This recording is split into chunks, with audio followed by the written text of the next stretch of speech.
The courtroom was silent except for the faint buzz of the flickering fluorescent lights. The kind of silence that made even breathing sound too loud. In the middle of that sterile room stood Daniel Cross, a single father, a war veteran, and a man whose eyes had seen more than any man should. His broad shoulders were squared, though his uniform, carefully pressed and adorned with medals, hung a little loose from months of stress and sleepless nights. Across from him sat Judge Harold Baines, a man whose face seemed carved from marble and whose reputation for arrogance was whispered through courthouse corridors. He leaned back in his chair, tapping a pen against the bench, his eyes narrowing with thinly veiled disdain. "Mr. Cross," he began, his tone cold, "you expect me to believe these are genuine military honors?" A murmur swept through the courtroom. Daniel's throat tightened. The courtroom wasn't supposed to be about honor. It was about custody. He was fighting for his 6-year-old son, Eli, after the child's mother had left years ago. But now, his integrity, his entire life's service, was being questioned. Daniel swallowed hard, his voice trembling but steady. "Your Honor, every one of those medals was earned. I served 2 tours in Afghanistan. The Bronze Star, the—" Judge Baines raised a hand, silencing him. Yes, I've heard that story before," he said with a smirk. "Every man who comes in here wearing a uniform wants sympathy. But I see through these theatrics." The words struck like a slap. Daniel's lawyer, a young woman named Sarah Lee, whispered urgently, "Stay calm, Daniel. Don't let him provoke you." But calm was a hard thing to find when your honor was being shredded in front of strangers. Daniel's gaze drifted to the small wooden bench behind him, where Eli sat swinging his legs, clutching a worn-out teddy bear. His son's big blue eyes were watching, confused and scared. That sight anchored him. The judge leaned forward, examining the display of medals on the evidence table. "I've seen enough," he declared, his lips curling. "These look convenient. Too polished. Too perfect for someone with your record. Perhaps store-bought." A ripple of laughter broke from someone in the back. Daniel's jaw clenched. His hands, calloused and scarred, gripped the edge of the table. "Sir," he said, his voice breaking slightly, "I watched men die beside me for those medals. Don't call them fake." The judge arched an eyebrow, relishing the discomfort. "Emotional appeals won't work here, Mr. Cross. You might fool people out there." He gestured vaguely toward the door. "But not me. I've seen charlatans before, and frankly this," he pointed to the medals, "reeks of desperation." Sarah rose to object, but Baines cut her off sharply. "Overruled. Sit down." The tension thickened. Even the court stenographer hesitated, glancing up with a faint look of pity. Daniel's breathing quickened. He felt the sting of injustice burn through him. Memories of the battlefield flashing in fragments, the sandstorms, the deafening blasts, the faces of brothers lost. He whispered, almost to himself, "You weren't there." A Baines heard it. "What was that, Mr. Cross?" Daniel straightened, meeting the judge's gaze. "I said, you weren't there. You don't get to mock what you don't understand." A sharp intake of breath echoed from the audience. Baines' face turned crimson. "You will not speak to me that way in my courtroom," he thundered. "One more outburst and I'll hold you in contempt." Daniel's heart pounded. Eli's small voice whispered, "Daddy," from the bench, trembling and scared. The father forced himself to breathe. For his son's sake, he bowed his head slightly. "Yes, Your Honor," he said through clenched teeth. The judge sat back, clearly satisfied to see the man humbled. "Now, before we proceed," he said smugly, "perhaps you'd like to provide actual proof of service. A witness, perhaps. Someone who can vouch for your grand tales." Sarah interjected softly, "We've submitted verified documents, Your Honor. His service records. Commendations. Paper can be forged." Baines interrupted. "I want something real." Daniel's stomach turned. What was real? Enough for a man who'd already made up his mind. The clock ticked mercilessly on the wall as the judge scribbled notes. And then, as if on cue, the heavy double doors at the back of the courtroom opened with a slow, deliberate creak. Every head turned. A tall, commanding figure entered, broad-shouldered, wearing a dark military dress uniform that gleamed under the lights. Silver stars on his collar. The room fell into complete silence. Even Judge Baines froze, mid-sentence. The man walked with quiet authority, his boots echoing against the marble floor. He stopped beside Daniel, giving him a curt nod of recognition. Then, in a deep voice that carried both gravity and calm, he addressed the bench. "Apologies for the interruption," the man said. "I'm General Marcus Steele, U.S. Army, retired. I believe this hearing concerns Sergeant First Class Daniel Cross. One of my men. Murmurs swept through the crowd like wildfire. Cameras clicked. The judge's expression faltered for the first time, color draining from his face. General Steele turned slightly toward Daniel, his gaze firm yet kind. Son, you don't stand alone today. And in that moment, the entire energy of the room shifted. What had been humiliation turned into something electric, defiant. Hope flickering to life in Daniel's eyes as everyone waited, breath held, for what would happen next. Dared to breathe. The air itself seemed to tighten around the towering presence of General Marcus Steele. His very name carried weight. Decorated, revered, and feared by those who understood what true command meant. His deep voice resonated through the chamber like distant thunder. Judge Baines blinked, visibly unsettled. General Steele, you said. What exactly is your business here? Steele's gaze remained steady. My business, Your Honor. He said evenly. Is that a decorated veteran, my soldier, is being publicly humiliated under false assumptions. A ripple of shock ran through the spectators. Even the bailiff shifted uneasily. Daniel stood silent, his throat tight. He hadn't seen General Steele in years. Not since the desert. The man had once been his commanding officer, a symbol of unshakable leadership during the darkest days of war. Seeing him now, in this courtroom of polished wood and whispered judgments, felt surreal. Judge Baines cleared his throat, regaining a fragment of his arrogance. This court appreciates your service, General, but this is a family matter. Not a military tribunal. Steele stepped forward, his polished shoes clicking in slow, deliberate rhythm. Family matter or not, you questioned his integrity, something earned through blood, not talk. And that, Your Honor, is my concern. The room stirred again. Sarah, Daniel's lawyer, exhaled softly, relief mixed with awe. She whispered to Daniel, "Did you call him here?" Daniel shook his head faintly. "No. I didn't even know he knew about the case." Steele reached the table where the medals lay. He glanced at them for a long, silent moment, then lifted one. A bronze star, tarnished slightly at the edge. His thumb brushed over its surface. "You see this?" he said, raising it for the court to see. "This isn't store-bought.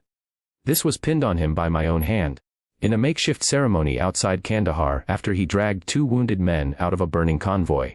A collective gasp rippled through the room. Daniel's eyes glistened. He remembered that day vividly. The chaos, the smoke, the cries for help. And the moment Steele's firm hand had pressed the medal to his chest. Whispering words Daniel would never forget. "Courage is what you do when no one's watching." Judge Baines shifted in his seat, trying to compose himself. "General, with respect. This court deals with evidence." Steele cut him off sharply, his voice firm. "Evidence? Then consider me your witness. I was there, I commanded this man. I saw his courage when half our unit didn't make it home. He's no fraud."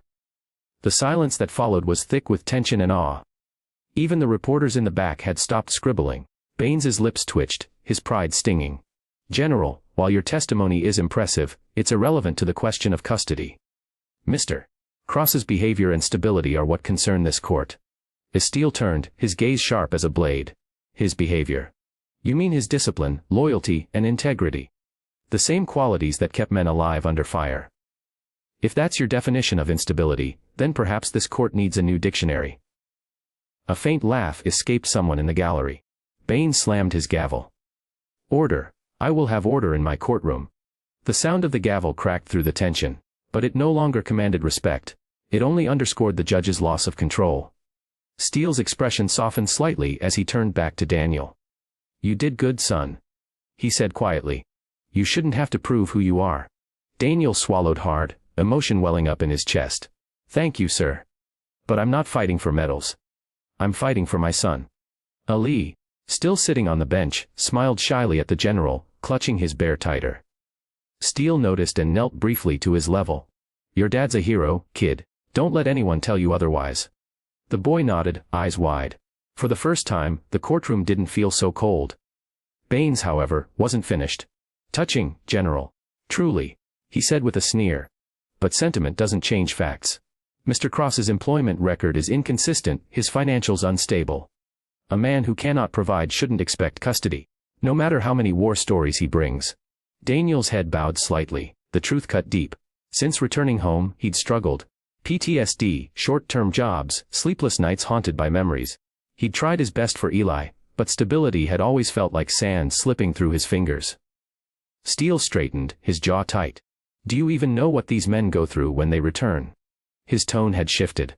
Controlled fury masked in civility. You sit there in your robes, judging from comfort, while he spent years fighting for the very freedom that lets you do so. Enough, Baines barked, rising to his feet.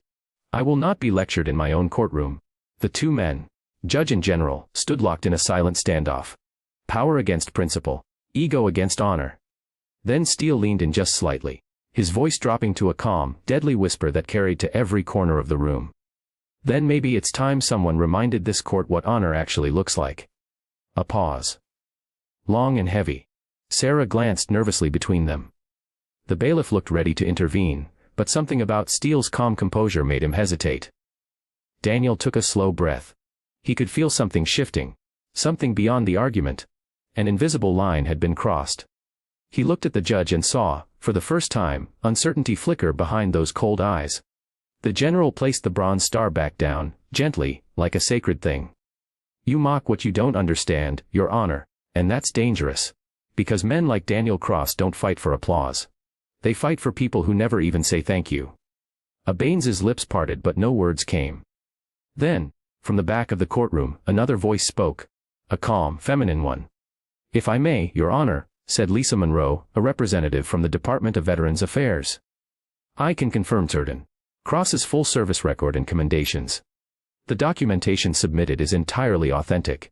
Baines looked cornered, his authority unraveling piece by piece.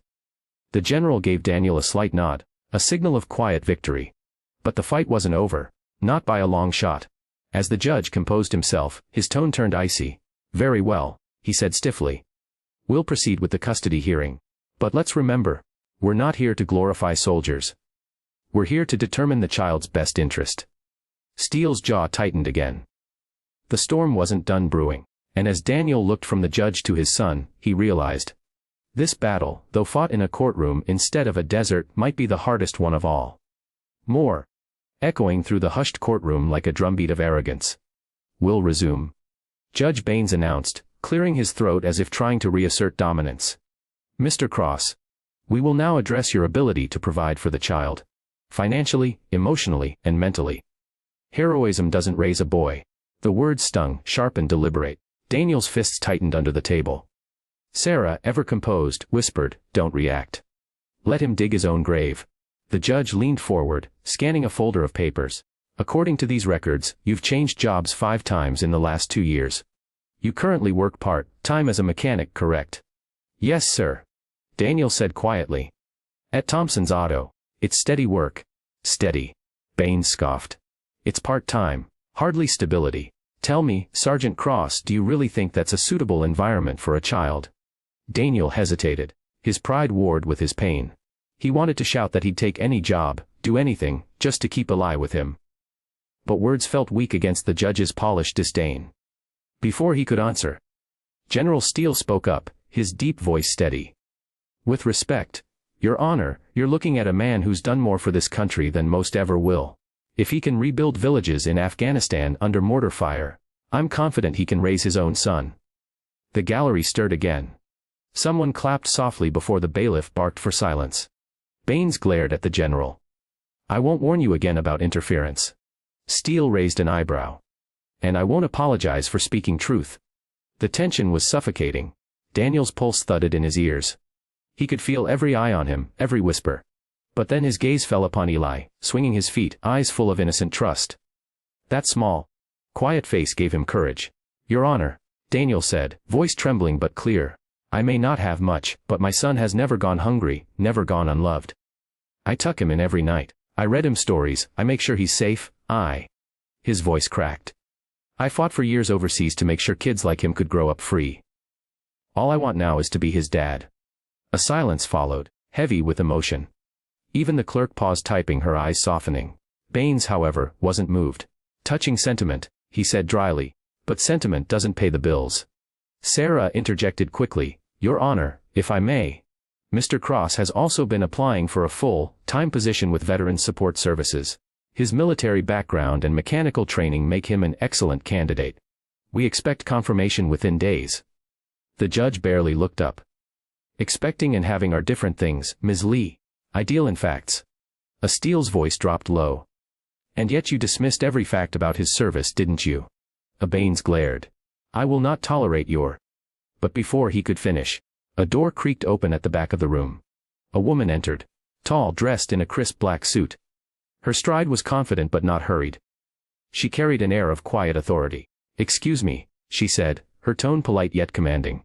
I was told this hearing involved Sergeant First Class Daniel Cross. Baines frowned. Who are you? She produced a badge. Colonel Rebecca Hale, United States Army Legal Division. I represent the Veterans Reinstatement Program. I believe Sergeant Cross is under review for a civilian liaison position. A gasp echoed again. Daniel blinked in disbelief. Colonel Hale. He whispered. He'd met her once before, years ago, when she'd spoken to his unit about reintegration programs. Hale approached the bench, handing a folder to the bailiff. Here's the formal employment offer. Effective next week, Sergeant Cross is to begin full-time work supervising mechanical operations at Fort Everleigh's motor pool. Benefits included. The courtroom erupted in murmurs. Sarah's face lit with cautious triumph. Daniel sat frozen, unable to process it. After years of scraping by, this was real. Judge Baines cleared his throat, visibly thrown off. That's unexpected. Steele allowed himself the faintest of smiles. Sometimes, Your Honor, he said softly. Good men get what they've earned. The judge leaned back, visibly struggling to regain his composure. Very well, he muttered. Employment, then, seems resolved. But the court still must consider the psychological environment. Sarah frowned. Are you suggesting PTSD disqualifies him, Your Honor? Baines hesitated, then smirked faintly. I'm suggesting that emotional stability is essential for a child's welfare. If Mr. Cross suffers from, let's say, unresolved trauma. Daniel's breath caught. There it was, the silent accusation he'd always feared. Steele's hand rested gently on Daniel's shoulder, grounding him. Careful, Judge. The general said, his voice cold as steel. That line of questioning borders on prejudice. But Daniel raised his hand. No, sir. Let me. The general stepped back slightly. Daniel stood, turning to face the courtroom. I do have PTSD, he said plainly. His voice didn't shake this time. I have nightmares. I get anxious in crowds. Sometimes loud noises take me back. He paused, breathing in deeply. But I've never raised a hand against anyone. I see a therapist, I take care of myself, and I'm learning to live with it. Because I want to be the father my son deserves. And that means facing my scars, not hiding from them. Eli looked up at him proudly, smiling without understanding the weight of those words. Colonel Hale nodded slowly, impressed. That's strength, she said softly. That's what real healing looks like. But Baines wasn't ready to surrender. Touching words again, he said, leaning back. But the law requires we consider the child's mother's petition as well. Daniel's stomach sank. He knew what was coming. The judge turned a page in his file. According to Mrs. Cross's affidavit, she's ready to provide a stable home environment. Her exact words. And claims Mr. Cross's condition makes him unfit for full custody. The words echoed like a gunshot. Daniel's eyes fell. He hadn't seen his ex-wife Melissa in years. She'd walked away when Eli was barely 2, unable to handle his post-deployment struggles. And now, she wanted to come back, just when things were turning around. Sarah whispered urgently, Stay calm, Daniel. We'll challenge it. Don't react. But he didn't move. Didn't speak. His eyes were on the judge, but his mind was miles away. Back in the dusty heat of the desert, hearing explosions, feeling helpless. He blinked, fighting back the tremor rising in his chest. Then General Steele's voice cut through the fog. You can mock his service, question his past, even doubt his income. He said, glaring directly at the judge. But if you take away his child because he carries invisible wounds earned in the service of his country, then it's not Daniel Cross who's unfit. It's this system.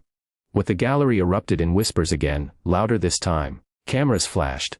The judge's face hardened, but his eyes flickered with uncertainty. He banged the gavel repeatedly. Enough. The next outburst, and I clear the room. But the power dynamic had shifted. Everyone knew it.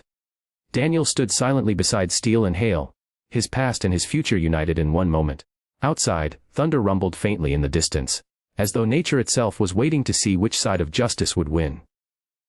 The storm outside had begun to intensify. Rain streaked the tall courtroom windows, and distant thunder rolled like the memory of artillery. Inside, the air was charged with an energy no one could quite name. It wasn't just about custody anymore. It was about pride, truth, and the dignity of a man who had already fought too many battles to count. Judge Baines leaned back in his chair, his jaw tight as he tried to regain the control that had clearly slipped from his grasp. The murmurs in the gallery had subsided, but the shift in the room was palpable. Everyone had seen it. The judge's cruelty exposed, his arrogance trembling before something bigger. Something righteous. He cleared his throat, his tone sharp but hollow. Mr. Cross, while your supporters seem passionate, this court still must act in the best interest of the child. You understand that, I presume? Daniel nodded. His voice came steady, calm. Yes, Your Honor. I do. Good. Baines said, flipping through the file again. Now, as to the child's mother. Mrs. Cross has submitted evidence that she's been in therapy, secured full-time employment, and recently moved into a suburban home more suitable for raising a young child. Daniel's heart panged. He hadn't known any of this.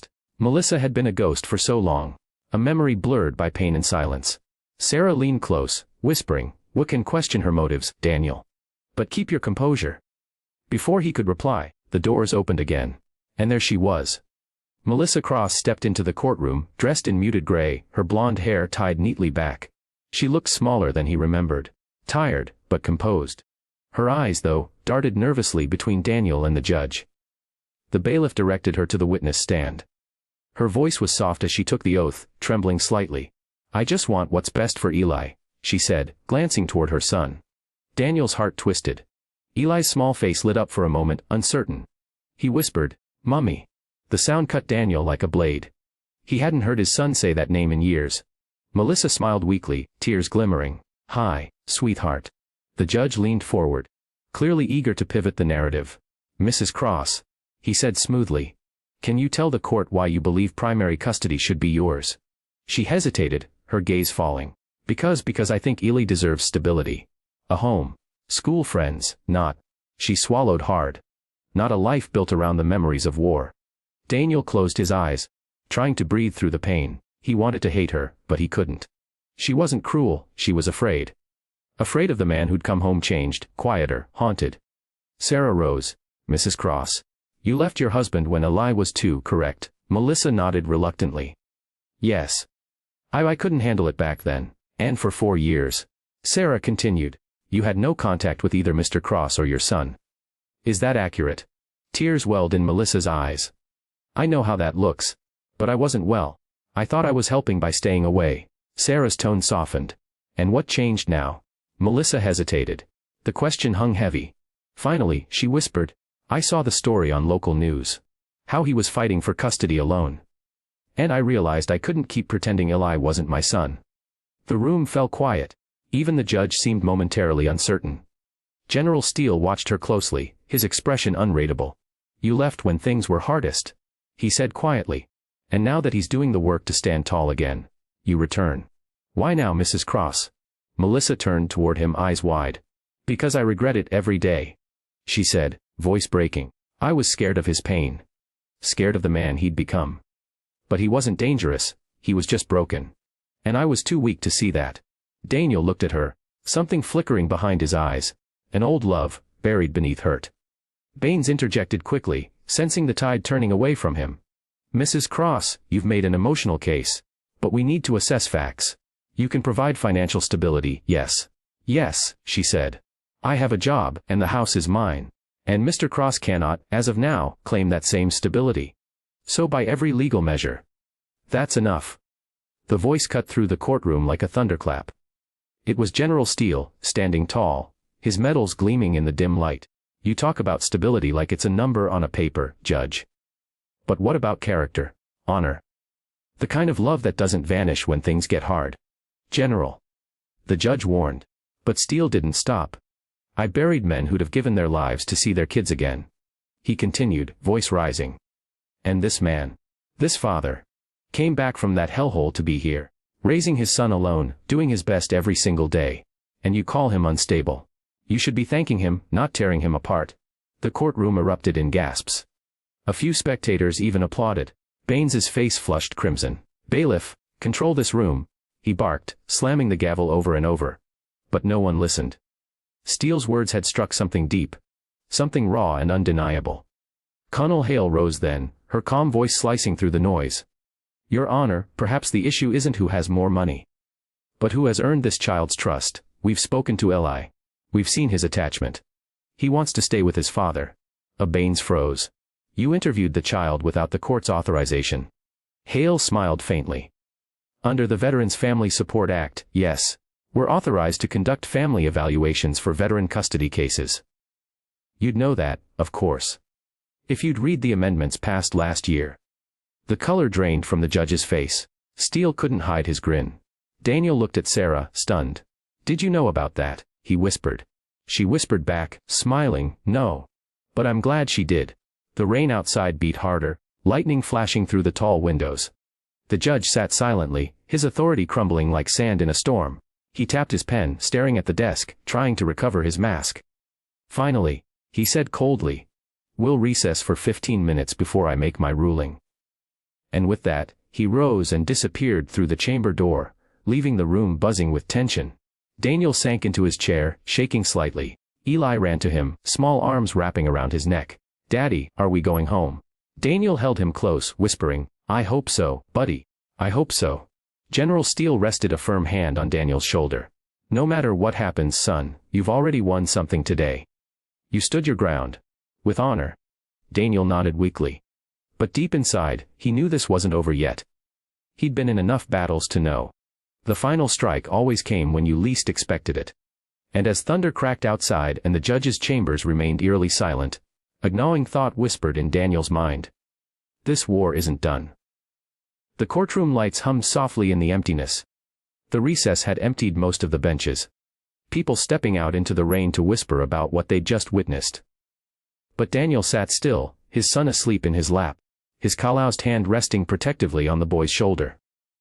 The storm outside mirrored the turmoil within him. Lightning flashed, throwing ghostly streaks across the floor, illuminating the rows of wooden benches like empty pews in a church. Sarah was reviewing notes beside him, calm on the surface but tense beneath it. General Steele and Colonel Hale stood near the back, talking quietly in low, measured tones. You think he'll do the right thing? Steele asked, his deep voice carrying a wariness that spoke of too many similar fights. Different battlefields, same injustice. Hale exhaled slowly. He's cornered. But men like Judge Baines, they don't like losing control. I've seen that look before. Steele nodded grimly. So have I. At the table, Daniel leaned his head against the bench, eyes closed. The fatigue wasn't just from the hearing. It was years of carrying weight no one could see. The weight of being misunderstood. Of waking up at 3 a.m. to check the locks, not because of fear, but because habit made him feel safer. He whispered softly to himself, just one more fight. That's all. When the courtroom doors opened again, the murmur of returning voices filled the air. The judge entered last, his expression unreadable. Gone was the sneer, but not the arrogance. It had shifted into something colder, more calculating. He adjusted his robe and took his seat without a glance at anyone. Court is back in session, he said, voice tight. Before I deliver my decision, I want to make something clear. Everyone froze. Daniel's breath hitched. This court, Baines continued, is not a stage for grandstanding or sentimentality. I will not allow the uniform, the rank, or public theatrics to sway judicial integrity. This case is about one thing: the welfare of a child. Steele folded his arms. Hale's brow furrowed. Sarah whispered under her breath, here it comes. Baines turned his gaze toward Daniel, cold and sharp. Mr. Cross, you've proven your military record. You've shown devotion. But devotion does not equal stability. Your condition, though honorable in cause, creates risk. Your employment, though promising, is not yet established. The child's mother, on the other hand. Your honor. Sarah interrupted, rising, if I may remind the court. You may not. Baines snapped. I have heard enough. He straightened his papers, the faint smirk returning to his lips. In light of all evidence presented, I am inclined to. Excuse me. The voice cut through the air. Measured, confident, unmistakably authoritative. Everyone turned. Standing just inside the doors was a man in a dark suit, silver lapel pin gleaming beneath the courtroom lights. He was older, with neatly combed white hair and an air of quiet command that made the room instinctively straighten. Who are you? Baines demanded, irritated. The man held up identification, Major General Nathaniel Briggs, U.S. Army Legal Affairs. I'm here under direct request from the Department of Defense. The room erupted in whispers again. Cameras flashed. Daniel's eyes widened. Steele's lips curved in a knowing half-smile. Well, he murmured, looks like the cavalry arrived after all. Briggs approached the bench, his gaze unflinching. Your Honor, I've been monitoring this case. The department takes a keen interest in how veterans are represented in civil proceedings, especially when they're subjected to ridicule or bias regarding their service. Bain stiffened. Bias? That's a serious accusation. It's not an accusation, Briggs replied calmly. It's an observation. He placed a document on the bench.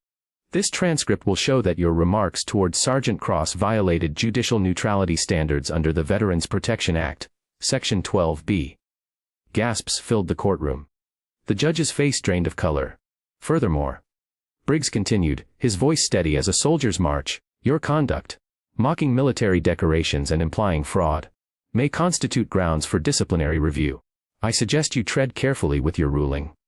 The silence that followed was suffocating. Baines's pen trembled slightly against the paper. His lips parted as if to respond, but no words came. The gavel felt heavy in his hand now, like a weapon turned against him. Steele leaned toward Hale, whispering with a ghost of a grin, you could hear a pin drop. Finally, Baines swallowed hard. His voice, when it came, was low and strained. I'll appreciate your concern, General. But this court must remain impartial. Briggs nodded. Then show it. The judge glanced around the room. Every eye was on him. Sarah's sharp, Hale's piercing, Steele's unyielding. Even the spectators had gone silent, waiting. When he finally spoke, it was quieter, stripped of all bravado. After reviewing the evidence and testimony, he said, his tone measured, this court awards primary custody of the minor, L.I. Cross, to his father, Sergeant First Class Daniel Cross. The words hit like sunlight breaking through storm clouds. For a moment, no one moved. Then Daniel blinked, realization washing over him like a wave. He looked down at his son, now awake, rubbing his eyes, and whispered, we did it, buddy. We're going home. Applause broke out in the courtroom. Quiet at first, then rising like a tide. Even the bailiff didn't try to stop it. Judge Baines banged his gavel once, his voice shaky. Order. This hearing is adjourned. But his words had lost their weight. He left the bench quickly, head low, while whispers followed him out like shadows. Daniel stood there for a long moment, holding Ely close. Tears glistened in his eyes, but his smile was steady. Real. General Steele stepped forward and offered his hand. You did it, son. Daniel gripped it firmly. Couldn't have done it without you, sir. Steele chuckled softly. No, Daniel. You just needed someone to remind you who you are. Colonel Hale smiled warmly. Fort Everly will be lucky to have you. You've got more fight in you than most. Daniel nodded, eyes wet. Thank you, ma'am. As the crowd began to disperse, Melissa approached slowly, hesitant, guilt etched in her face. Daniel, she whispered. I didn't mean to hurt you. I thought he'd be better off with me. He looked at her for a long moment. The old pain was still there, but something softer replaced it, understanding. You weren't wrong for wanting better, he said quietly. Just late to see what that meant. She nodded, tears spilling freely. Can I still see him? He smiled faintly. As your son too. Let's just start over for him. She nodded again, crying harder now. Steele glanced toward the window where the rain had slowed, streaks of sunlight piercing through gray clouds. Seems the storm's breaking, he said quietly. Daniel followed his gaze, holding Ely close. For the first time in years, he felt something he'd almost forgotten, peace. But as the general and the others turned to leave, Daniel looked down at his medals lying on the table. His fingers brushed over them gently, the cold metal warm with memory. They weren't proof of worth anymore. Just reminders of pain, survival, and the strength it takes to keep standing when the world tries to break you. And somewhere deep inside, Daniel knew this battle had been harder than any war. But finally, he'd won the one that mattered most. When the courtroom emptied, the air still hummed with echoes of everything that had happened. Voices raised, truths revealed, pride shattered, and justice finally restored. The rain outside had stopped completely now, replaced by a soft golden light filtering through the tall windows. Dust motes drifted lazily in the glow, the world feeling quiet again, as if holding its breath after the storm. Daniel stood near the front, Ely perched in his arms, his small head resting on his father's shoulder. For the first time in years, Daniel felt the tremor inside him still. Not gone, but gone. The courtroom that had once felt like a battlefield now seemed sacred, a place where he'd finally laid down his armor. General Steele and Colonel Hale lingered nearby, exchanging quiet words. Sarah was packing her files, humming softly, a rare smile crossing her face. The echoes of the gavel no longer carried threat. They sounded in memory, like a bell marking the end of a war. "Feels strange," Daniel said softly, looking down at his son's sleeping face. Steele glanced at him. "Victory always does," he replied. "You spend so long fighting that when peace comes, you don't quite know what to do with it." Daniel chuckled faintly, shaking his head. "I guess I'll have to learn." Hale stepped forward, handing Daniel a manila envelope. "This has your employment confirmation and the relocation documents for the base housing," she said. "It's not much, but it's a good start. A roof, a steady paycheck, and a community that won't judge you for your scars." He accepted it with quiet gratitude. "Thank you, Colonel. Really." She smiled. "No thanks needed, Sergeant. You earned this. Every bit of it." Sarah joined them, her tone light but warm. "You know," she said, "in all my years practicing family law, I've never seen a general storm a courtroom like that." Steele smirked. "Some wars are worth revisiting." The small group shared a laugh. Soft, human, tired. As they turned to leave, Melissa approached again, hesitant but resolute. She looked different now, smaller somehow, but honest. "Daniel," she said quietly, "I wanted to thank you for not shutting me out." He nodded slowly, studying her face. "We've both made mistakes," he said. "But Eli deserves both of us trying to be better." She smiled faintly through tears. "He's lucky to have you." "No," Daniel said, adjusting Eli gently in his arms. "I'm lucky to have him." Steele and Hale excused themselves then, their footsteps echoing down the marble hallway. Daniel watched them go, the two uniforms disappearing into the light at the far end. They'd been like guardian angels. Stern, unyielding, yet filled with compassion carved from battle and loss. When they were gone, Daniel turned to Sarah. "I don't know how to thank you either." She smiled kindly. "Just be the father you fought to be. That's all the thanks anyone needs." He extended his hand. "You ever need a mechanic, first oil changes on me." She laughed. "Deal." As the courtroom door swung closed behind her, the silence returned, peaceful and deep. Daniel stood there for a moment longer, letting it all sink in. The walls, the echoes, the ghosts. Then he took a deep breath and walked out into the world, the sunlight spilling across the courthouse steps like a benediction. Outside, the city felt alive again. Cars hummed, pigeons fluttered, and the scent of wet asphalt rose with the warmth of the breaking sun.